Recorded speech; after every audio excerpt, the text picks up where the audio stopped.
guys, welcome back to the channel. Today I'm doing a really special video which is called Why Do You Hate Taylor Swift? Taylor's side. This was recommended and I felt like, okay, let's check this out. It's gonna be, I'm sure, interesting to see this video. Before we go into this, I want to let you know that I have a Patreon where I do exclusive content. I've done a couple of Taylor Swift reactions, so check it out if you want. Also, like this video, subscribe, it really helps me with my channel, and follow me on Instagram and Twitter. That's all. Let's see this. If a guy shares his experience in writing, he's brave.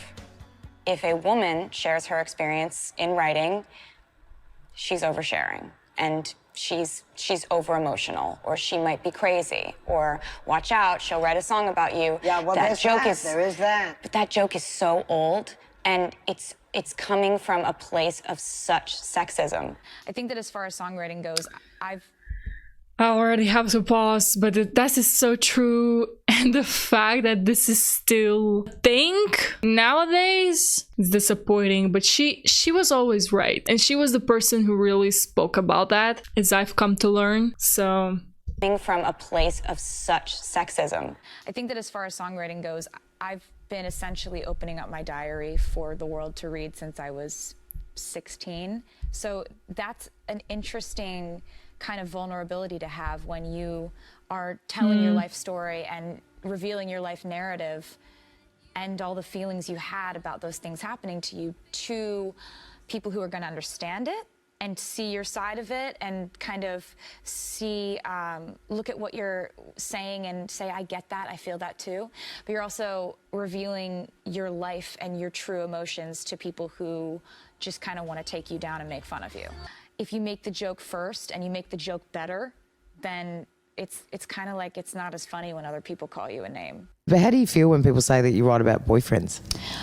It's interesting because I think as a songwriter, you have your fans who have been keeping up with your music since before you were known. You know, my first album came out when I was 16. So I would write about my life as I saw it, as I felt it.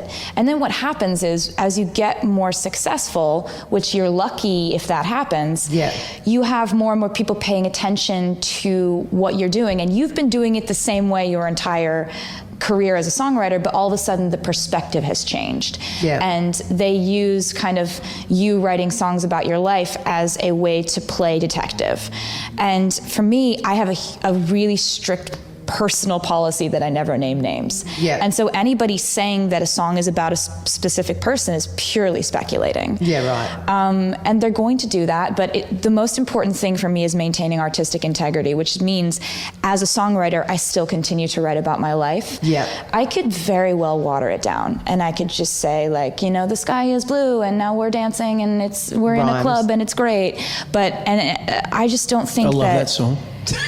I know it was a #1 hit, but no, but people they can sense honesty. You can tell in your music. You can hear. You're going to have people who are going to see the depth from which you approached a song. The fact that you put, your real emotions into it, and that's valuable and that's good and that's real. And then you're going to have people who are going to say, oh, like she just writes songs about her ex-boyfriends. And I think, frankly, that's a very sexist angle to take. No one says that about Ed Sheeran. No one says it about Bruno Mars. They're all writing songs about their exes, their current girlfriends, their love life, and no one raises a red flag there. True.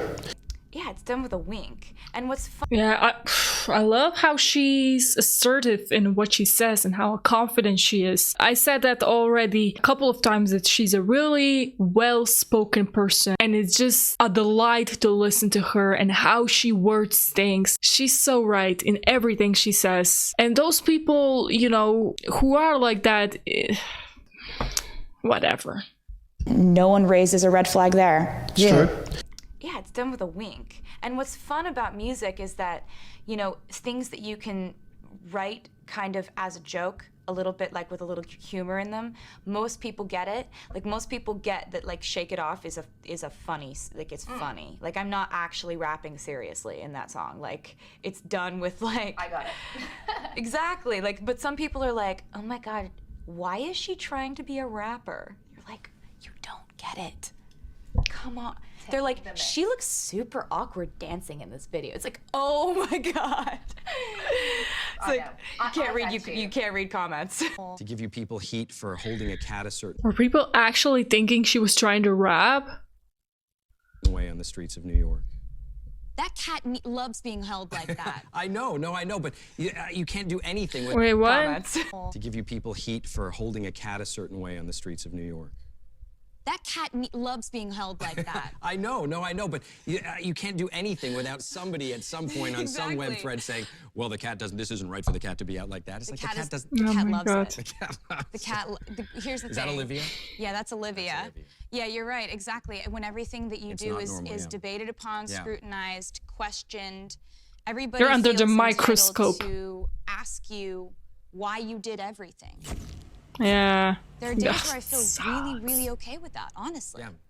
But then there are days where I just am kind of overwhelmed by all of it, and I think that that's okay. I try to encourage my fans that they don't have to feel confident every day. They don't have to feel happy every day. They don't have to feel pretty every day. They don't have to feel wanted every day.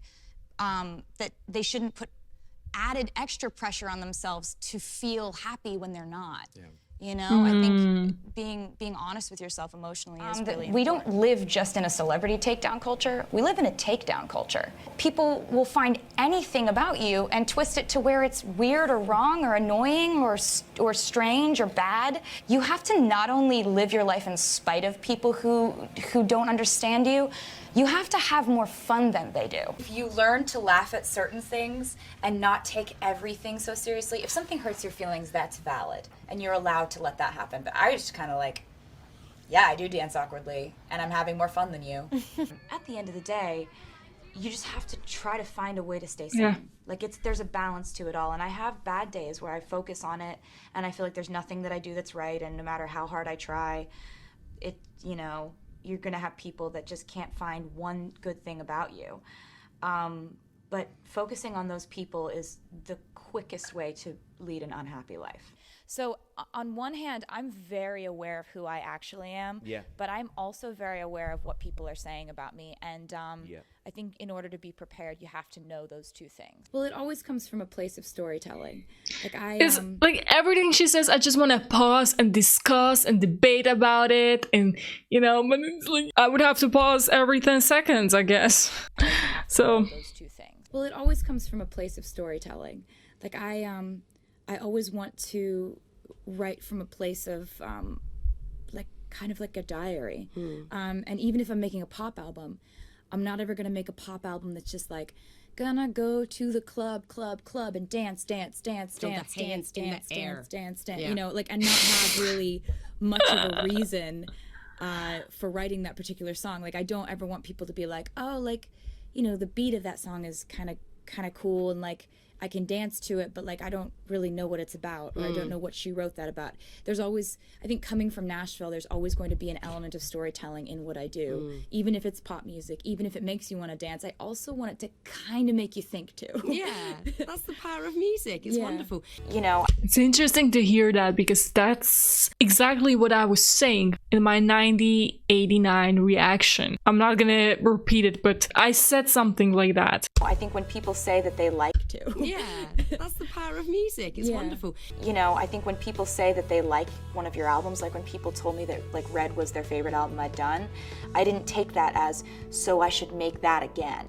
I took that as, great, awesome. Now I want to make them like this new album. I talked just about that much, as if well. not more than the last album, but I want them to like it for different reasons.